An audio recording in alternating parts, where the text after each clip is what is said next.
4장 말씀 보겠습니다. 4장 13절 말씀 드리겠습니다.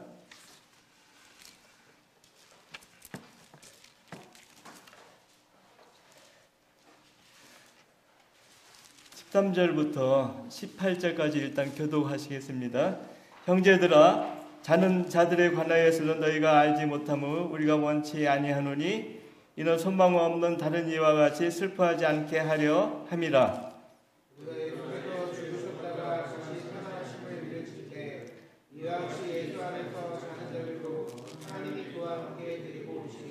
우리가 주의 말씀으로 너희에게 이것을 말하노니 주 강림하실 때까지 우리 살아남아 있는 자도 자는 자보다 결탄코 앞서지 못하리라.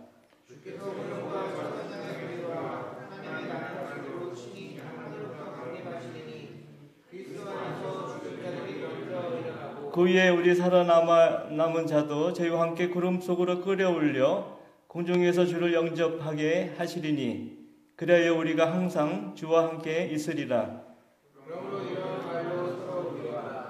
5장 1절 같이요. 형제들아, 때와 시기에 관하여는 너희가 쓸 것이 없음은.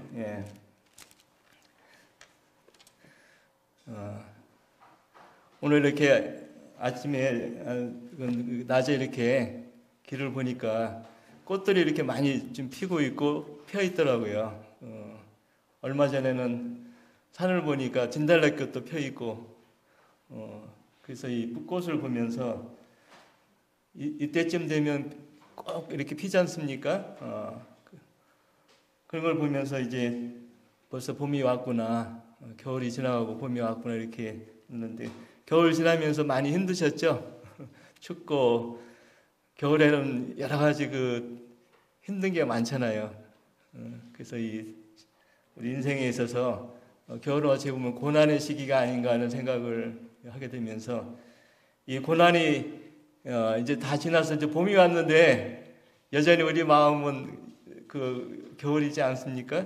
그래서 저희도 이렇게 하면서 우리가 주님을 믿는 그리스도인으로서, 하나님 자녀로서 우리가 믿음, 소망, 사랑이 있지 않습니까? 그럼 이 사랑이라는 것은 이제 이렇게 성도 간의 하나님과의 사랑은 우리가 다 이해하시죠? 근데 더 우리가 또 가져야 될 말씀이 또 신앙이 있는데, 그건 바로 뭐냐면 소망이라는 거죠. 소망은 뭐죠? 이 앞으로 바라는 것이잖아요. 현재 과거의 삶이 어찌 되건 간에 우리가 이 주님 지금보다 나아진다 그러면 좋잖아요. 훨씬 나아진다 그러면 더 좋고. 그래서 우리가 이 땅에 있는 삶 자체가 고난의 연속이지 않습니까? 편할 날이 없지 않습니까? 그러나 우리가 그리스도인들이 소망을 가질 때 항상 우리가 현재를 이길 수 있는 힘이 되지 않겠나, 이런 생각을 하게 됩니다. 오늘 저희가 이제 데살로니가 전서를 이렇게 좀 부분을 읽었는데요. 데살로니가 전서의 주제는 뭐냐면 이 주님의 오심에 관한 말씀이 참 많이 있어요. 그래서 우리가 그 말씀을 먼저 찾아보죠. 여기 이제 데살로니가전서 1장 10절 말씀을 한번 볼게요. 또 죽은 자들 가운데서 다시 살리신 그의 아들이 하늘로부터 강림하심을 기다린다고 말하니 이는 장차 노하심에서 우리를 건지시는 예수니라. 여기서 보면 장차 노하심에서 이 건지실 예수님을 바라본다고 이렇게 했는데, 우리 주님께서 하늘로부터 강림하신다고 이렇게 했습니다. 그 다음에 2장 19절 말씀을 또 보죠. 2장 19절. 우리의 소망이나 기쁨이나 자랑이 멸류관이 무엇이냐? 그의 강림하실 때에 우리 주 예수 앞에서 너희가 아니냐? 여기서 보면 또 우리 주 예수님이 강림하신다고 나오죠. 강림당은 뭐죠? 위에서 내려오신다는 얘기죠. 커밍이죠. 그러니까 우리 입장에서는 커밍이고 주님 입장에서는 내려오시는 거죠. 이렇게 표현이 되어 있죠. 그 다음에 3장 13절 말씀 보죠.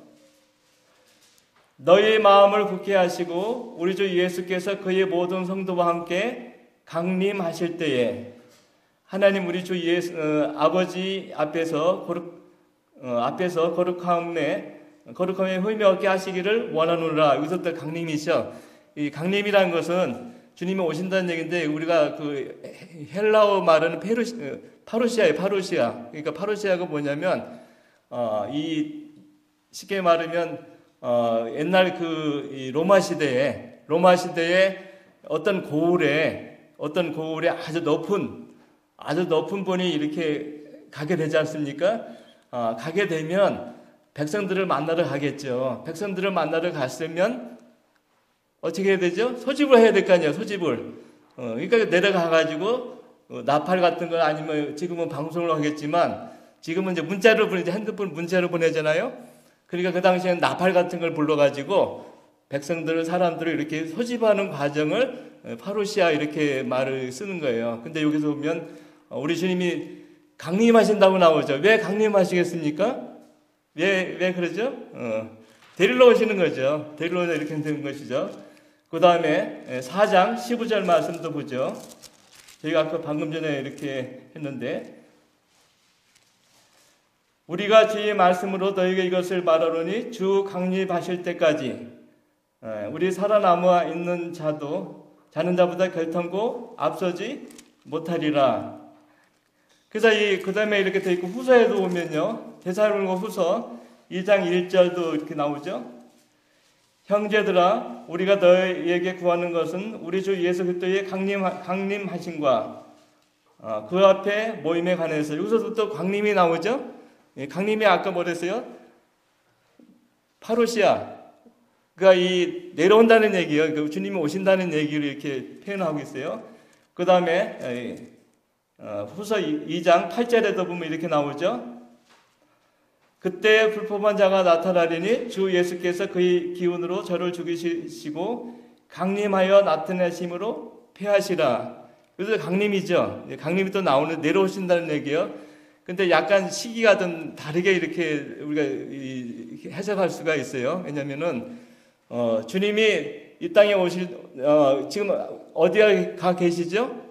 우리가 요한복음 14장에 보면 우리를 위해서 처소를 예비하러 가신다고 하셨죠. 그래서 처소가 예비하시면 우리를 내려오시는데, 맨 처음에 내려오시는 것이 있고, 그 다음에 우리가 여기 나오는 말씀대로 이렇게 부활하고 올라가서 나서 다시 지상에 재림하는 이 강림도 있어요. 그래서 보면 우리가 앞으로 이제 이 시기적으로 이렇게 약간 시간적인 간격이 있는데, 그런 것들을 이렇게 그 사도 바울이 데살로니가 교회를 보면은 오래 머물지 않았습니다. 우리가 사도행전 17장에 보면은 빌립보에서 잠깐 이렇게 그 복음을 전하다가 핍박을 받아가지고 데살로니가에 가가지고 거기에서 새 안식일 그러면 안식을 3번 이렇게 지났다는 얘기거든요.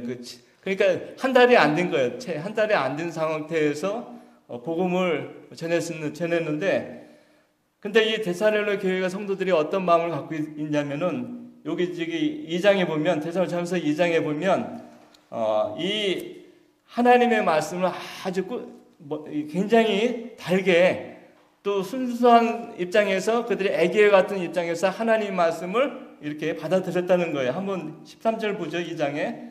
이러므로 우리가 하나님께 쉬지 않고 감사함은 너희가 우리에게 들은 바 하나님의 말씀을 받을 때에 사람의 말로 아니하고 하나님의 말씀으로 받음이니.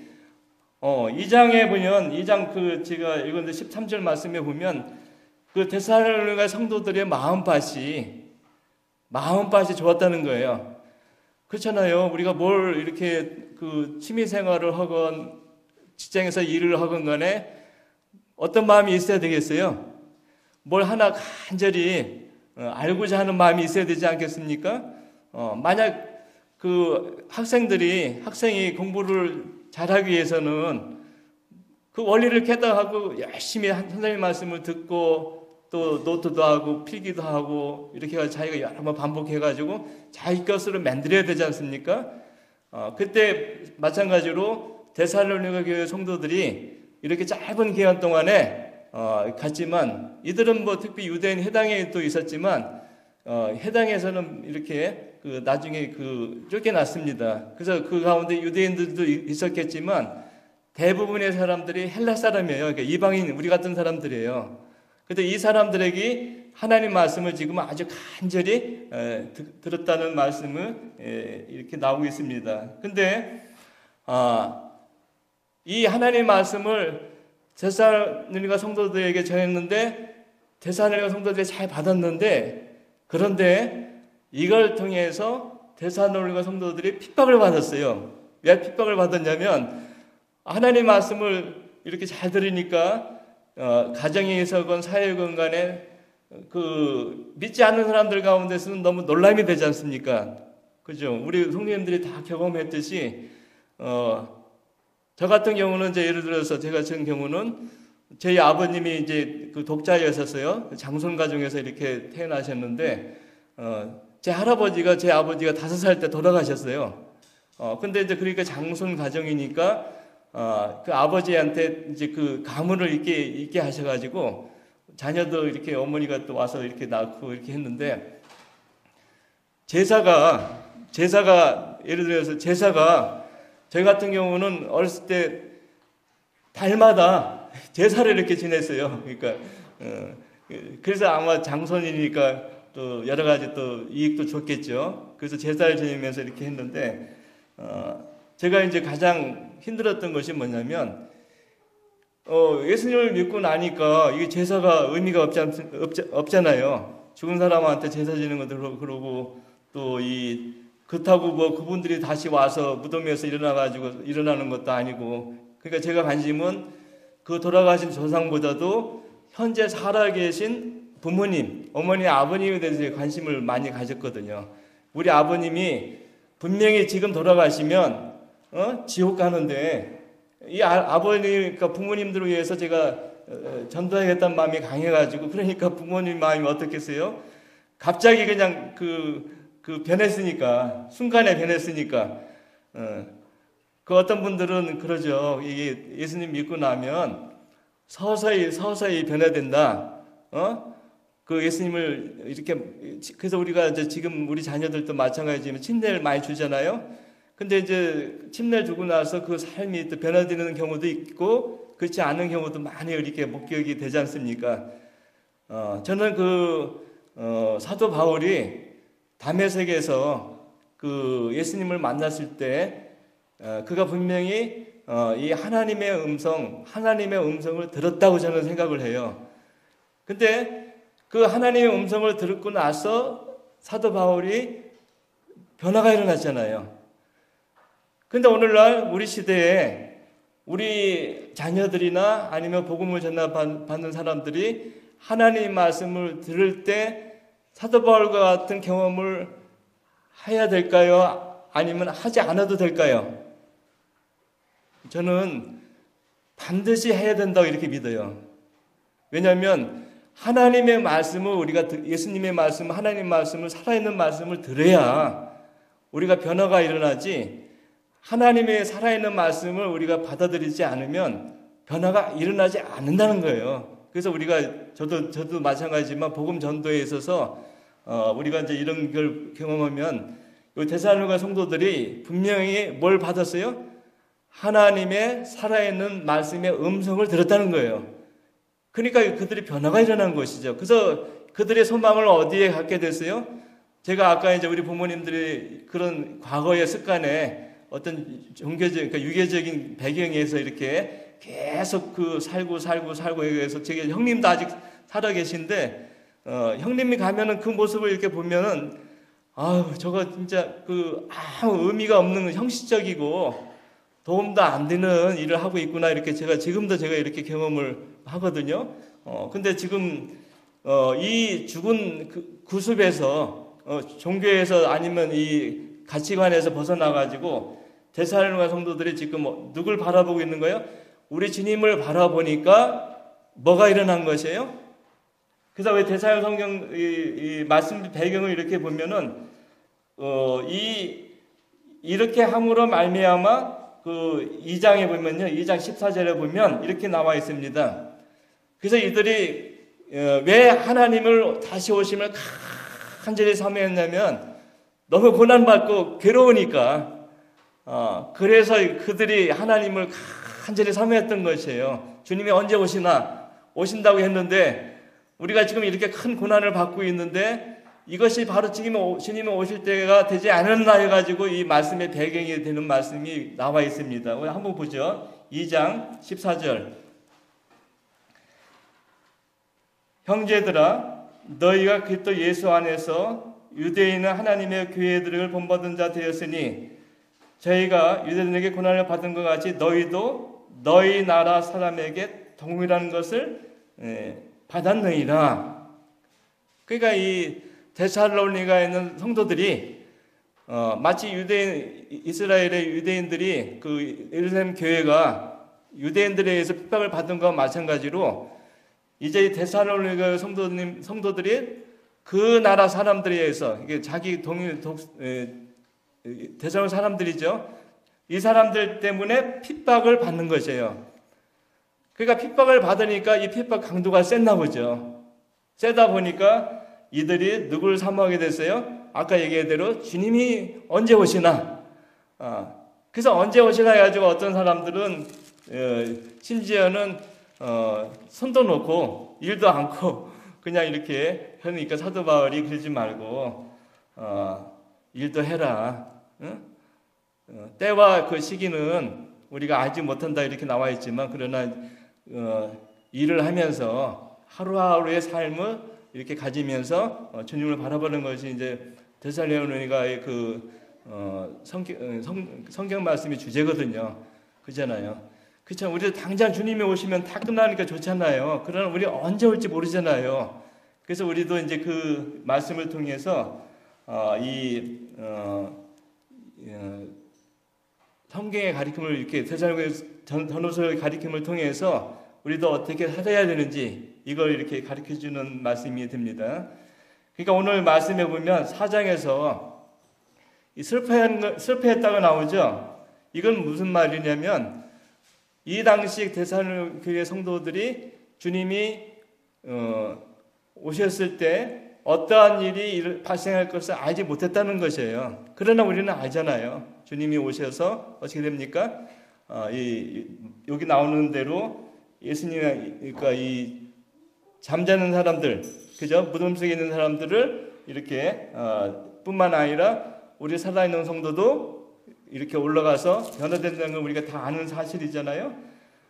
그런데 여기 보면 16절에 보면 하나님의 나팔로 이렇게 나옵니다. 하나님의 나팔로. 이 하나님의 나팔이 고린도전서 15장에서는 뭐라고 나오죠? 하나님의 한번 보죠. 15장에 보면 고린도전서 15장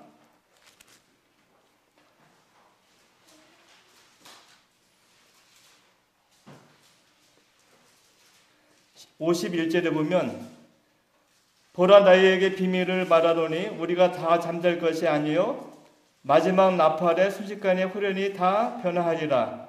나팔 소리고 남에 죽은 자들이 썩지 아니할 것으로 다시 살고 우리도 변화하리라. 그러니까 여기 데살로니가전서 4장에는 하나님의 나팔로 이렇게 나왔어요. 큰 소리로 이렇게 나오고 그 다음에 고린도전서 15장은 그러니까 마지막 나팔 이렇게 나와 있거든요. 그래서 우리가 이제 이 마지막 나팔에 가는 거는 오늘 시간이 있을지 모르겠어요. 이 요점은 아니니까. 이 마지막 나팔이라 그런 것은 우리가 나팔 할 때 이 마지막이라고 이렇게 얘기하잖아요. 우리가 산 가운데 그러잖아요. 우리가 예를 들면 친구 사이에 이렇게 얘기할 때 내가 마지막으로 너한테 얘기한다. 내 말 들어라. 이렇게 경고하지 않습니까? 근데 그게 마지막 최고 마지막의 말일까요? 아니면 강조하기 위해서 하는 말씀일까요? 이거는 강조하기 위해서 쓰는 말씀이거든요. 그래서 우리가 이 고린도전서 15장을 잘 읽어보면요. 이 마지막 나팔이 오늘날은 뭐 교회에서는 보면 환난 중간에 아니면 환난 끝에 뭐 이렇게 온다고 막 그 요한계시록에 나오는 나팔을 이 말씀에 적용하는 사람들도 많이 있어요. 근데 그 문맥을 이렇게 읽어보면 요한계시에 나오는 7번째 나팔이 아닌 것을 우리가 알 수 있습니다. 그래서 제가 다음 시간에 있으면 그걸 한번 같이 교제할게요. 그래서 여기 하나님의 나팔로, 그러니까 나팔 소리를 통해서 아까 그랬지 않습니까? 이게 나팔 소리를 통해서 아까 말한 대로 왕이 왔을 때 내가 왔다, 모여라, 이런 그 소집의 그 개념이 있거든요. 그래서 이 개념 통해서 이 하나님의 나팔을 통해서 오는데, 이제 이 죽은 자들이 먼저 일어나고 살아있는 사람도 나와서 어디에? 장소는 공중에서 나오지 않습니까? 공중에서. 이 공중에서 우리를 영접한다고 이렇게 나오고 있습니다. 근데 이제 5장 1절로 넘어가면요, 여기서 이렇게 한번 보죠.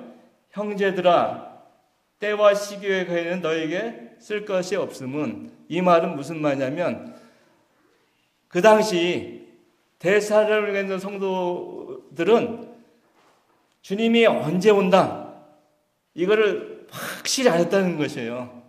근데 오늘날 우리 성도님들은 이게 잘 믿어져요? 지금 뭐 어떤 사람들은 주님이 그 7번째, 아까 막 요한계시에 나오는 마지막 7번째 나팔에 오신다는 이렇게 사람도 있죠? 그렇게 가르쳐준 사람들이 많이 있어요. 일반 우리 주변에 보면 아마 이런 사람들이 많을 수도 있어요. 그러니까 우리가 이 환란을 통과해가지고, 이 환란을 통과해서 아주 요한계시에 나오는 그 지극한 환란을, 이 징벌을 우리 교회가 통과해야만 된다, 이렇게 얘기하게 되면 우리 성도님들이 그걸 반박할 수 있는 말씀을 갖고 있나요? 그죠? 그래서 우리가 오늘 이 시간은 뭐 다른 것보다도 그 말씀을 확실히 갖는 시간을 가지면 좋겠다, 이렇게 제가 이렇게 오늘 말씀의 그 시간을 가지면 좋겠다고 생각을 합니다. 여기 이제 주님이 때와 시기, 그러니까 이 어느 시간을 딱 두고 오실 거 아니에요, 언젠가는. 그죠? 그 시기를 딱 맞춰야 되는데 우리가 알 수 있는 방법은 없어요, 현재로서는. 그 다음에 이제 2절로 읽어보면, 5장 2절에 보면, 주의 날이 밤에 도적같이 이를 줄 너희 자신이 자세히 암이라. 자, 여기 주의 날이라고, 주의 날. 어떤 성경에는 그날이 나오고, 또 그리스도의 날도 이렇게 나오고, 여러 날이 나오고 있어요. 하나님의 날도 나오고, 여러 가지 이런 표현이 나옵니다. 근데 주의 날이라 그러면 주님의 날이라는 거거든요. 이 주의를 얘기하는 것이 아니에요. 이 주의 날은 이스라엘 그 당시 사도 바울이 초대교회 성도님들은 어떻게 가르침을 받았냐면, 일단은 그들이 구약 성경 말씀을 통해서 잘 배웠어요. 어떻게 배웠냐면, 예를 들어 아모스 5장을 한번 보죠. 아모스 5장.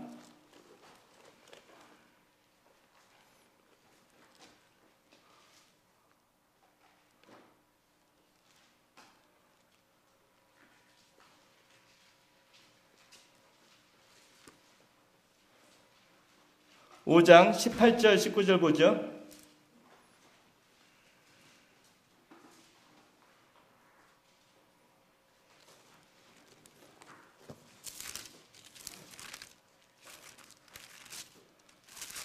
자, 누가 한번 읽어주시겠습니까? 아모스 5장. 화에 있을진저 여호와의 날을 사모하는 자여, 너희가 어찌하여 여호와의 날을 사모하느냐. 여호와의 날이 주님의 날이고 주의 날이거든요. 그 다음에 그 날은 어두움이요 빛이 아니라, 마치 사람이 사자를 피하다가 곰을 만나거나 혹 집에 들어가서 손을 벌려 벽에 대었다가 뱀에게 물린 같도다. 그래서 이 여호와의 날은 어떤 날입니까? 즐거운 날이 아니죠. 이 여호와의 날은 형벌의 날이에요. 형벌의 날. 여호와의 날은. 그러니까 주님의 날, 주의 날은 형벌의 날이라고 이렇게 그들이 이 구약 성경을 통해서 또 이렇게 배웠습니다. 그 다음에 베드로후서 3장에 보면 제가 읽을게요. 3장 9절 10절에 보면 주의 약속은 어떤 일이 되리라고 생각하는 것 같이 더든 것이 아니요 오직 너희를 대하여 오래 참으사 아무도 멸망치 않고 다 회개에게 이르기를 원하시느니라. 그러나 주의 날이 도적같이 오리니 그날에는 하늘이 큰 소리로 떠나가고, 그러니까 이 베드로 사도의 가리킴도 주의 날은 형벌이 나는 거예요. 형벌의 날. 그래서 이 요한계시록에 나오는 6장부터 나오는 아주 굉장히 무시무시한, 그래서 야곱의 환란이라는 말도 이렇게 성경에 나오거든요. 그러니까 아주 고통스러운 날이 이제 주의 날이에요. 주의 날. 그러니까 쉽게 말하면 좁게 표현하면은 요한계시록에 나오는, 우리가 다니엘서에서 나오는 그 한 일에 7년 동안의 그 형벌의 날을 이렇게 얘기하는 것이고, 또 한편으로는 주의 날이 어디까지 범위에 가냐면은 천년 기간 동안의 그 날도 주의 날로 이렇게 그들이 배웠다는 것이에요. 그 사도 바울을 통해서 사도들을 통해서 사도 바울을 통해서 데살로니가 성도들이 주의 날은 아주 고통스러운 형벌의 날이고, 그 다음에 주의 날은 물론 요한계시록이 이런 말씀이 이렇게 다 써지는 않았지만, 그러나 이사야의 말씀과 같이 아주 우리가 이 천년 동안의 주님의 통치가 이루어지는 굉장히 복스러운 날이라는 것을 그들이 배웠던 것이죠. 그래서 여기 이제 5장 다시 한번 가보세요. 데살로니가전서 5장 2절에 보면 주의 날이, 그러니까 고난의 형벌의 아주 징벌의 날이 어떻게 온다고요? 도적같이 온다고 해서 도적같이. 도적이 언제 온다 이렇게 얘기하지 않고 도적같이 날짜를 정해놓은 것도 아니죠. 도적이 여기 보면은 도적같이 온다 그러는데 우리가 이 도적같이라는 표현이 보면 아주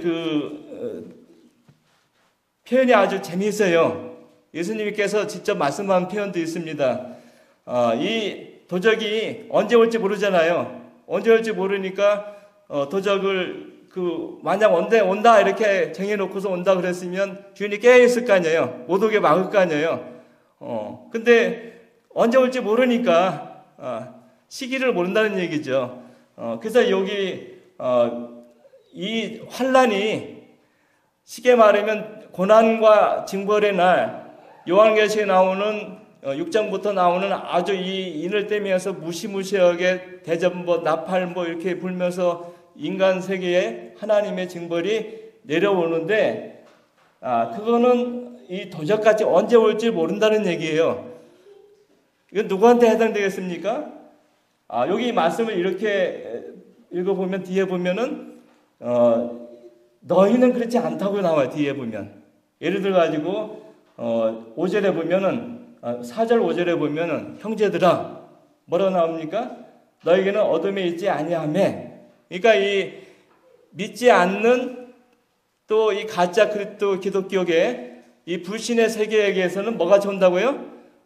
도적같이 온다고 그랬어요. 도적. 그런데 이 믿음을 갖고 있는 하나님의 자녀들, 빛의 자녀들, 그 다음에 너희는 형제들아 나오잖아요. 여기 보면 4절에 보면 데살로니가 성도들에게는 도적같이 오지 않는다는 걸 말한 것이에요.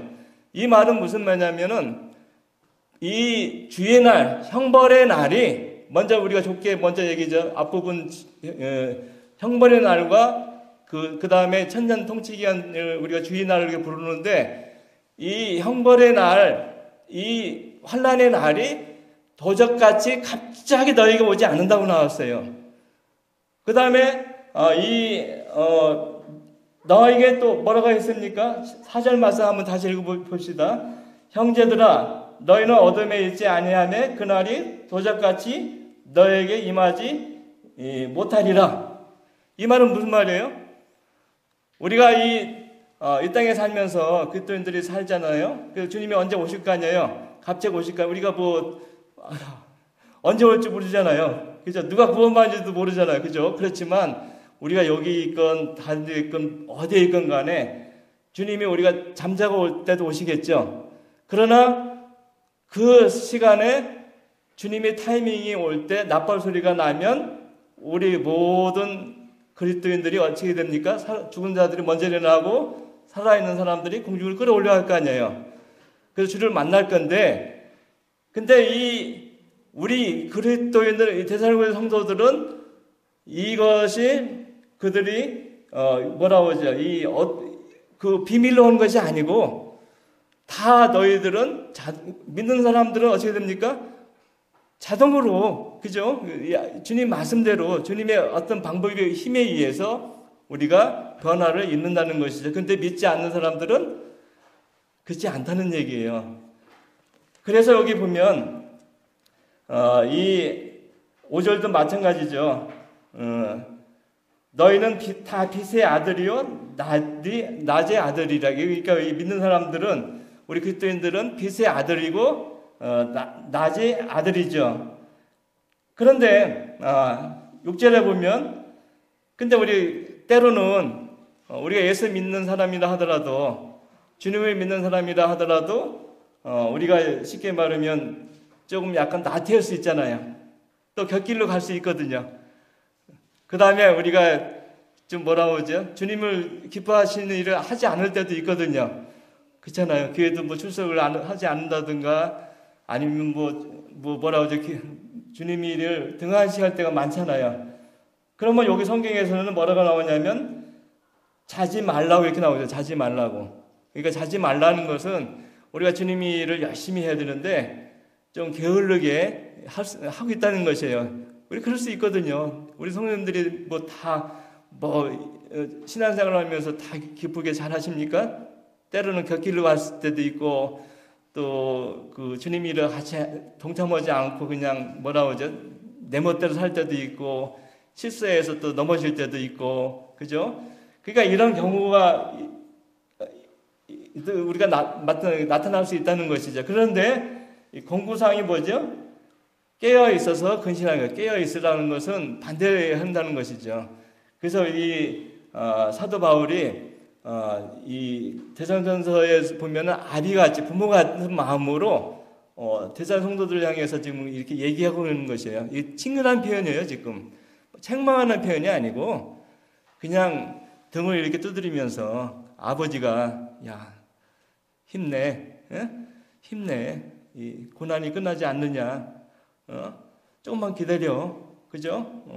조금만 기다리면 이렇게 톡톡 이렇게 격려하는 그 표현으로 지금 자지 말라고 이러는 거예요. 그냥 엄한 아버지같이 와가지고 자지 마 이렇게 하겠어요? 그렇게 표현하는 표현이 아니에요. 왜 그러냐면 데살로니가서 2장에 보면 한번 보세요. 2장 7절에 보면 어떤 마음인가? 오직 우리가 너희 가운데서 유순한 자 되어 유모가 자기 자녀를 기른 것 같이 하였으니, 여기 보면 뭐라고요? 유모가 자녀를 기른 것 같이 어떻게? 유순하게 했다는 것이에요. 그 다음에 8절에 보면은 너를 사모하여 하나님의 복음으로만 아니라 우리 목숨까지 너에게 주기를 주게함은 너희가 우리의 사랑하는 자 대민이라. 사랑한다는 표현이죠. 그 아주 그냥 거칠게 말했겠어요? 너 주님을 게을리하면 죽어 이런 식으로 표현했겠어요? 그런 표현이 아니라는 얘기죠. 아니야. 자지 말고 힘내. 또 열심히 일하자. 우리 모이자. 우리 교회 나오자. 코로나 이후에 교회 나오는 게 지금 얼마나 힘들어요. 수요일날 같은 때도 그렇잖아요. 금요일도 그러고. 그러니까 우리가 열심히 모이자. 모이기를 힘쓰자. 이렇게 표현을 하는 표현이죠. 자지 말자 이 표현이에요. 그랬을 때 여기 나오는 사도 바울은 유모같이, 엄마같이, 아빠같이 이렇게 그 격려하는 표현으로 이렇게 하고 있는 것이에요. 그러니까 이 잔다는 표현이 이 데살로니가전서 4장에 아까 보면 여러 번 나와요. 4장에서 보면 어떤 사람이 나오죠? 4장에서는 누구예요? 4장 여기서 보면 나오죠. 14절에 보면 나오죠. 우리가 예수 죽었다가 다시 사심을 믿을 텐데 이와 같이 예수 안에서 뭐야? 자는 자들은, 이 자는 사람은 누구예요? 현재 있는 사람인가요? 없는 사람인가요? 현재 없는 사람이잖아요. 무덤에 있다든가, 그죠? 우리말 따지면 우리는 화장해가지고 저 공동모지 아니면 이런 데 가 있는 사람들 아니겠습니까? 근데 이 자는 사람들은 그냥 죽는다고 표현을 안 했잖아요. 그냥 잠잔다. 그래서 그리스도 안에서 이 잠든 사람을 이렇게 표현할 때도 자는 사람에게 표현했는데, 그 다음에 이제 또 뒤에 보면 15절도 나오네요. 우리가 주의 말씀은 너희 이것을 말하노니 주 강림하실 때까지 우리가 살아남아 있는 자도 자는 자보다. 이것도 자는 자가 나오죠.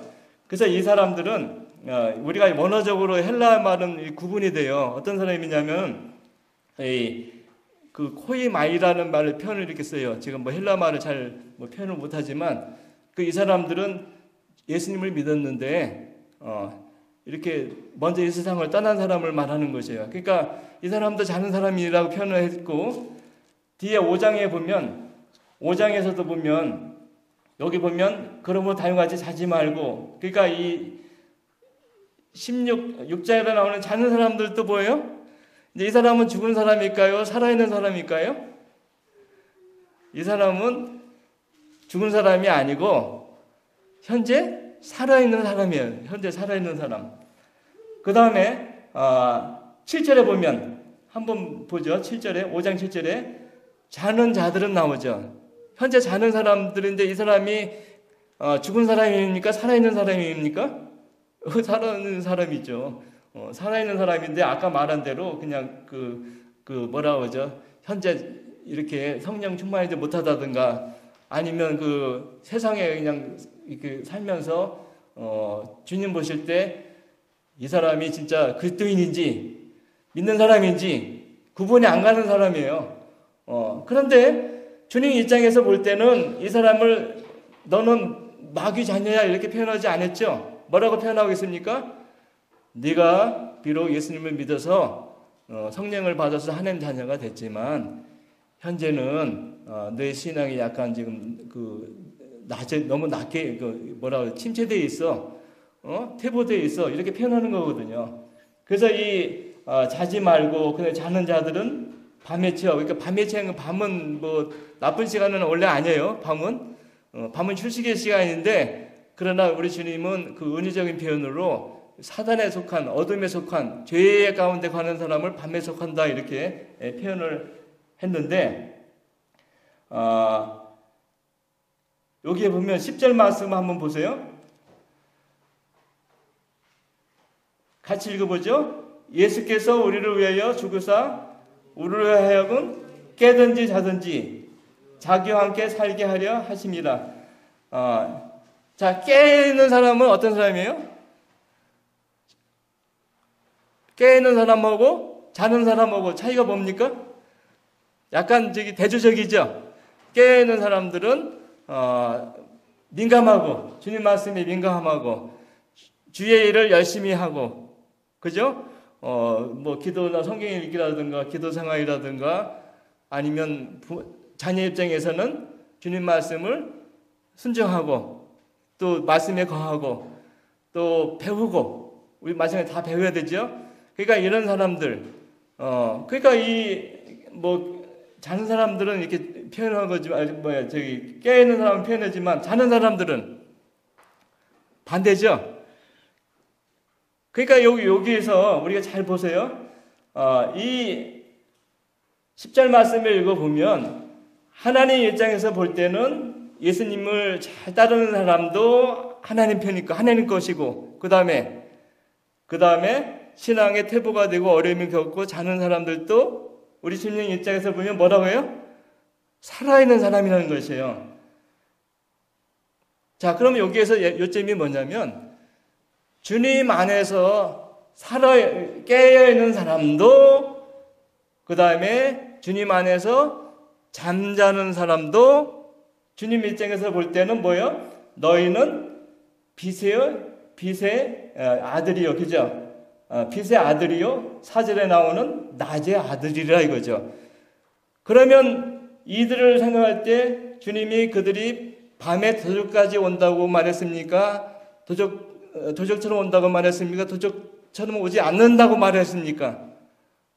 도적처럼 오지 않는다는 거예요. 그러니까 이 말씀은요, 우리가 잘 붙잡아 보면요, 우리가 주님 안에서 믿는 사람들은 우리의 어떤 의지나 어떤 우리의 그 삶은 상관없이 주님이 오실 때 우리가 어디에 낚아챕니까?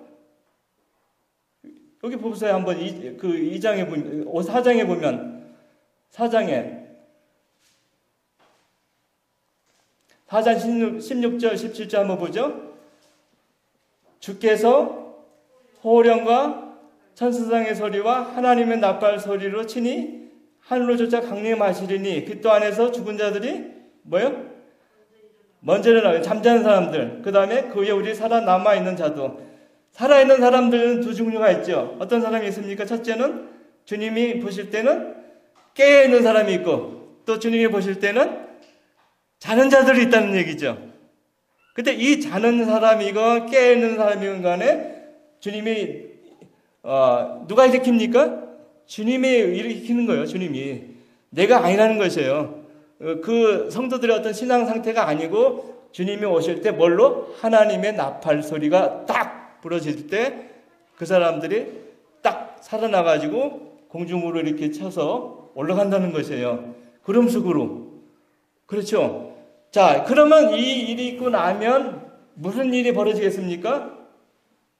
여기 5장 2절에 바로 그 핵심이에요. 뭐라고요? 주의 날이 온다는 거예요. 주의 날은 뭐예요? 아까 얘기했잖아요. 아모스서 5장에 보면은 이것은 여호와의 날인데 이것은 어둠이요 빛이 아니라, 어둠이요 빛이 아니란 말은 뭐세요? 환난과 징벌의 날이라는 얘기예요. 환난과 징벌의 날이 그들에게 그 믿지 않는 사람들이 임하지만, 그러나 우리 믿는 사람들은 이 어둠의 자식이 아니지 않습니까? 그래서 우리는 여기 보면 주님이 우리를 어떻게 해요? 자기와 함께하기 위해서 깬다는 얘기예요. 그래서 우리가 데살로니가서 4장을 읽어보면 4장 5절 핵심이 뭐냐면은 주님이 오실 때 우리가 어떻게 끌어 올라간다는 얘기예요. 문맥적으로 그렇게 받아줘야 되는 것이에요. 그죠?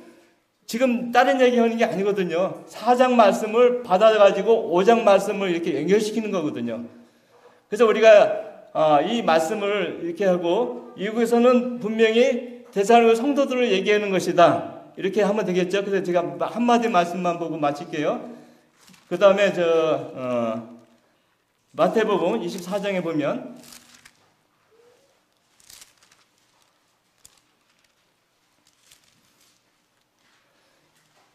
29절부터 볼게요.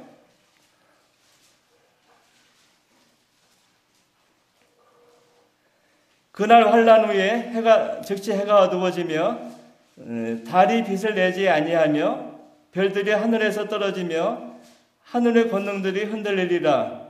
같이 읽어보죠. 30절. 그때 인자의 징조가 하늘로서 보이겠고 그때 땅의 모든 족속들이 통곡하며 그들이 인자가 구름을 타고 능력과 큰 영광으로 오는 것을 보리라. 저가 큰 나팔 소리와 함께 천사들을 보내리니 저희가 그 택한 자들을 하늘 이 끝에서 저 끝 사방까지 더 끝까지 사방에서 모으리라. 32절. 무화과 나무의 비유를 배우라. 그 가지가 연해지고 일사기를 내면 여름이 가까운 줄 아나니 이와 같이 너희도 모든 것을 보고도 인자가 가까이 곧 문 앞에 이른 줄 알라. 자, 여기 31절 말씀을 이 문맥을 두고서요. 앞에 보면 누가 온다고 했어요? 예수님이 온다고 하셨잖아요. 어떻게? 구름을 타고 그 다음에 누구들과 함께? 모든 민족들과 그 다음에 민족들은 아니죠. 그러면 예수님이 오시는데 큰 능력과 큰 영광을 가지고 온다고 나와요. 근데 뭘 보려 그때도? 나팔 소리를 이렇게 부르죠. 나팔 소리를 부르는데 자, 여기에 대상은 누굴까요? 근데 우리가 32절을 말씀을 읽어보면요. 그 말씀의 그 밑분을 읽어보면 누구죠? 무화과 나무의 비유를 배우라. 이건 누구를 불러 모으기 위해서 오시는 거예요? 이스라엘 백성들을 모으기 위해서 오신다는 거예요. 다르죠? 그러니까 우리가 성경을 문맥으로 이렇게 해석하지 않고 한쪽 이 말씀만 가지고 그냥 불러가지고 여기 보니까 큰 나팔소리로 오지 않는다고 온다고 하지 않았느냐? 천사들 가운데 그 다음에 택하신 자들을 불러 오지 않는다고 했느냐? 그러니까 우리가 이 환란의 그 나팔 소리가 다 끝나면 7번째 나팔이 딱 불면 아니면 이 환란이 끝나면 이 지상재림이 오셔서 그때 우리가 대림을 받는다 이렇게 어떤 사람들은 해석을 하거든요. 근데 그런 해석은 위험합니다. 왜 위험하냐면 저도 그렇게 해석을 많이 했어요. 한 말만 가지고 이렇게 해석을 했는데 우리가 성경을 해석할 때는 이 말씀이 어려우면 그 말씀 앞뒤로 세 절만 이렇게 읽어보면 이게 지금 누구한테 말하는 것인가 알 수 있어요. 이해하셨죠? 제가 왜 이 말씀을 이렇게 했냐면 이거는 이스라엘 환란이 끝난 뒤에 이스라엘을 위해서 오시는 거구나. 그죠? 이해 가셨죠? 그러니까 아까 데살로니가서 4장 5장은 누구를 위해서? 교회를 위해서 오시는 거구나. 근데 시간이 다르죠? 제가 아주 민감하지만요. 물론 이제 밖에는 좀 다르더라고요. 우리 집에 이제 그 화단에 어떤 꽃이 있냐면은 살구꽃이 있어요. 살구꽃이 지금 많이 없어졌는데 그 다음에 무슨 꽃이 있냐면 벚꽃이 있어요. 근데 살구꽃하고 벚꽃 구별하기 참 힘들더라고요. 나중에 어떻게 알죠? 열매 보고 알아요. 근데 이제 다른 경우는 다르겠지만 저희 아파트 경우는 뭐가 먼저 필까요? 모르죠? 왜 몰라요? 안 살아서 모르죠? 근데 저는 알아요. 몇 해를 이렇게 살아서 알아요. 왜? 근데 항상 무엇이 먼저 피냐면은 복숭아꽃이 살구꽃이 먼저 피어요. 복숭아꽃 같은 건 살구꽃이 먼저 피더라고요. 살구꽃이 먼저 피고 그 다음에 벚꽃이 피더라고요. 근데 시간은 약간 차이가 있어요. 한 1주, 2주 차이가 있어요. 그럼 우리가 살구꽃하고 벚꽃하고 같은 건가요? 같은 건가요? 그죠? 틀리죠. 그러니까 우리가 이스라엘을 두고서 주님 오신다는 거 가지고 이건 교회로 왜 오는 것이야 이렇게 주장하는 사람들의 말이 옳은가요? 그건 아니죠. 저는 이제 확실하게 말할 수 있어요. 그건 아니다. 앞뒤절, 구절, 세 절만 이렇게 앞뒤를 읽어보면 이거 교회인지 이스라엘인지 이해가 되는 것이죠. 그래서 오늘 이제 말씀을 이렇게 마치면서 우리도 분명히 구별하셔가지고 말씀을 구별하셔가지고 우리가 이제 더 확신 가운데 가면 좋겠나. 그러면 주님이 오시면 얼마나 가까웠어요. 그죠? 우리가 이 환란 주의 날 전에 공중으로 이렇게 오시게 될 날인데 이미 우리는 뭐 그 전에 지금 가까이 살고 있지 않습니까? 그러니까 여러분 성도님들 좀만 참으세요. 그죠? 세상이 어떻게 돌아가는 간에 격동으로 돌아가고 아주 그 세상이 어지러워지고요. 우리가 지금 현실로 다 지금 경험하고 있잖아요. 이 어지러워요 지금은. 여러분들 은행도 믿지 마세요. 지금 어떻게 될지 모른다 그러잖아요. 그러니까 우리가 이런 아주 아주 그 어려운 세상에 살고 있으면 아주 진짜 힘들기 직전에 누가 오신다는 얘기입니까? 주님이 오신다는 얘기예요. 그러니까 우리는 여기에 위안을 받으시고 주머니가 없더라도 또 여러 가지 현재 사정이 힘들더라도 조금만 참으면 되겠구나 이런 그 소망을 가지고 살으시기를 원합니다. 감사합니다.